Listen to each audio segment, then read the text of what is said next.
10 years, that's about $100 billion a year. Our national debt is going up more than $100 billion every month. So this is why it's very, very serious. This can't continue. I've always used the figure $100 billion a month, but in February it went up $200 billion in national debt. That is unsustainable. It's not doing any good. People say, well, what is going to happen if you cut $1 trillion? Well, a lot of people suffer. Yeah, maybe a few bureaucrats and a few others.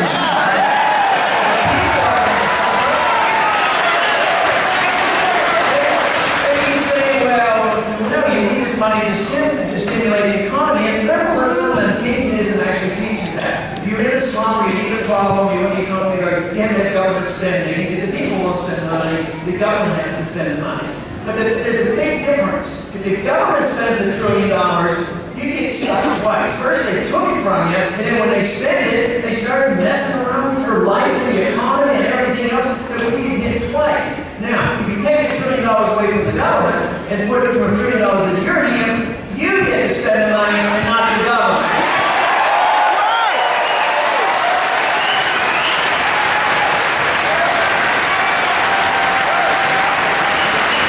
And I'm sure I've had a little bit of experience in Washington, met a bunch of bureaucrats and a few politicians, and they're not smart enough to know how to spend your money. Believe me, they're going to waste your money, so we don't want them to have your money.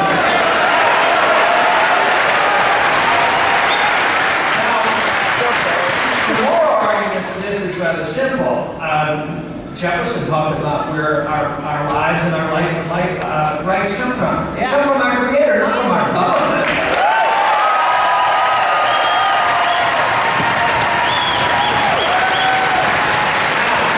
If our lives and our liberties are a gift from our Creator and come to us in a natural way, that means that the fruits of our labor belong to us, not to the government.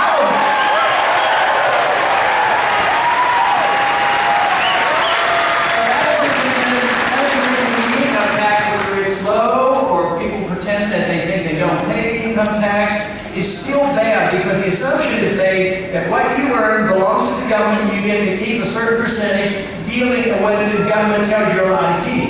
It should be the other way around. When you work hard, you should have the intent to work hard and save money and get to keep it or spend it the way you want.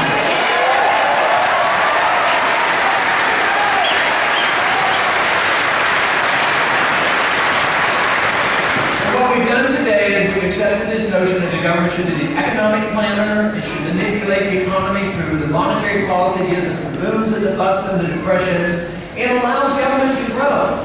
You know, Jefferson argued that there should be no borrowing power to the federal government. He lost that argument, but the borrowing is limited because interest rates will go up and there'll be a limit to what the government can spend. That's why they had to come along in 1913, not only give us an income tax, they gave us the Federal Reserve System.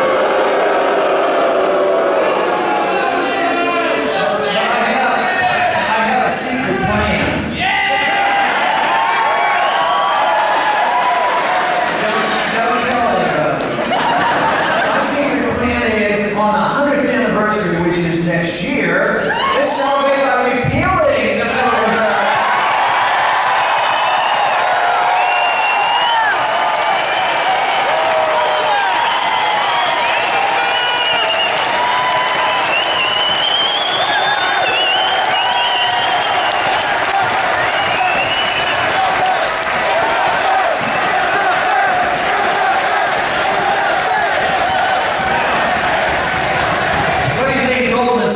Think of that. And what will the banks think of that? What about the military-industrial complex? What will they think about it? What will those people who love deficit think about it? They're not going to like it, and they're our opposition. I believe our numbers are growing. I believe our numbers are going to outnumber those who want that type of system, but they're still in a lot of power, and they're not going to go away quietly. There's going to be a lot of opposition. We are challenging the status quo. Other candidates, I do not believe they're challenging the status quo.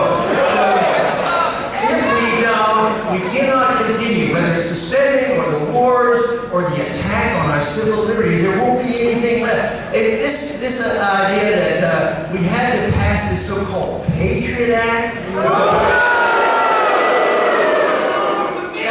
that was nothing more than repealing the 4th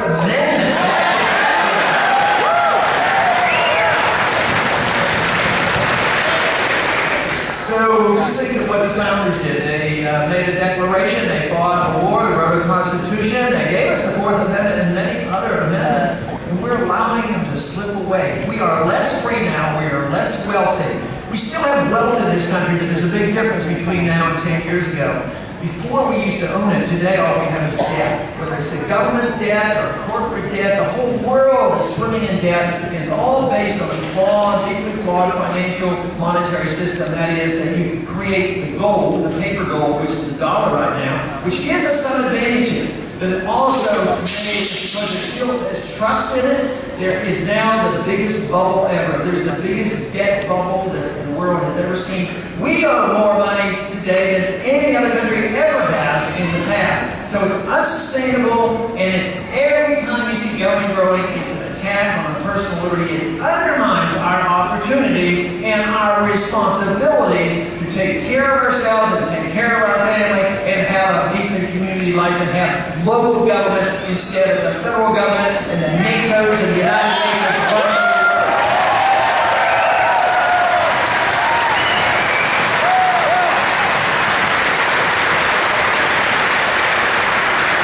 The president, has said that he can go to war, without a declaration. This is what our Secretary of the State, Secretary of Defense has said. Panetta. He said that we don't have to. We just have to ask the international body. And of course, the president claims that he has this right to assassinate American citizens.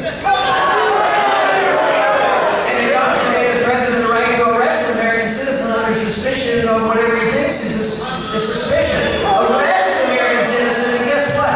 Put an American citizen in prison without an attorney, without a trial, in a secret prison indefinitely. That cannot stand. If we want to live in a free society, if we want our Constitution, if we want our liberties, those kind of things have to be reversed and repealed.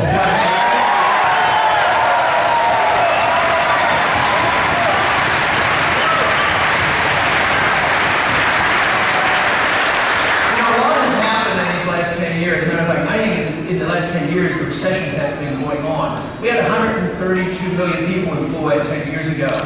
Today, we have 132 million people employed. We have 30 million new people in the country, which means there's a lot of unemployment. They tell us statistically the employment rate is dropping down, there's no inflation. There's reason to be very suspect of government statistics and pronouncement because they will put the best spin on things. But these last 10 years, our wealth has gone down and the employment rate is still very high. The free market economists say that the employment rate is closer to 20%, not 8%. And then they tell you there's no inflation. It's only, the prices are only going up at a rate of about 2%. Just talk to somebody who's on a fixed income. What they've done is they've destroyed the incentive system to take care of ourselves. They want us to be dependent on the government. It seems, I can't believe that they really want to, but I don't know what other conclusion we can come to. Because I quizzed Bernanke as well as Greenspan about the monetary system. I asked him, I said, why do you keep interest rates so low at 1% or less than 1%? What if somebody wants to take care of themselves? What if they save their money? What if they plan for the future? They don't like the stock market.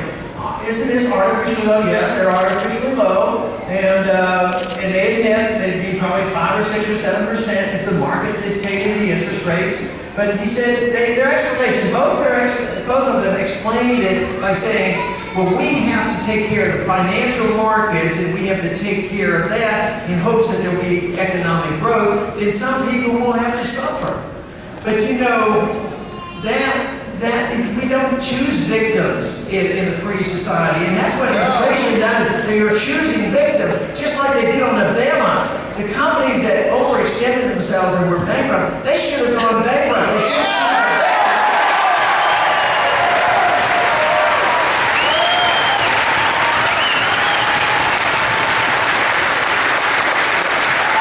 And the bailouts came, and guess who the victims were? It was the American people. The debt they said it was a debt that couldn't be sold, and guess what? Nobody wanted it. The reason why they couldn't sell it, it was worthless.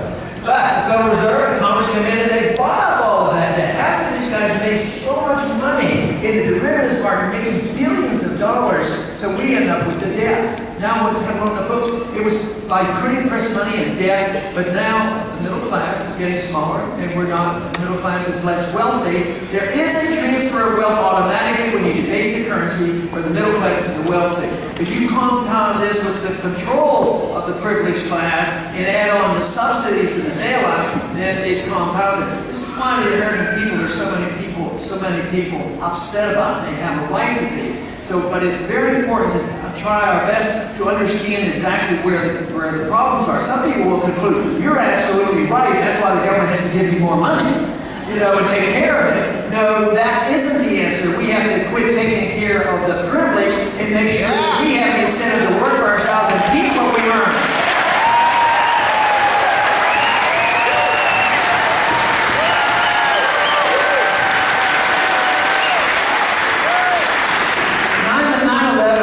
Special event, and it was a disastrous event for us. I think there's a misinterpretation on it. I think that they concluded that the only reason anybody would ever want to do us harm was because we were free and prosperous. I don't believe that's the case. I believe there are a lot more to it. I think that there's reason why people could get angry with us when we invade their country and occupy their countries and kill people.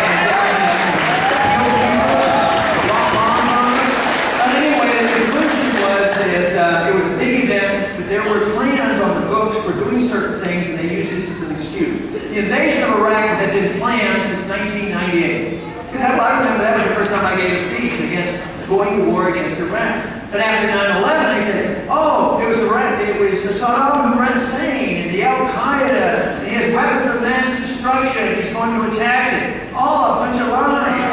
And yet, okay, we have to know just about what they're doing right now. We try to get the American people to accept the idea that we are threatened by a third-rate country, the Iranians. They don't have airplanes and navy, they don't have weapons, they don't have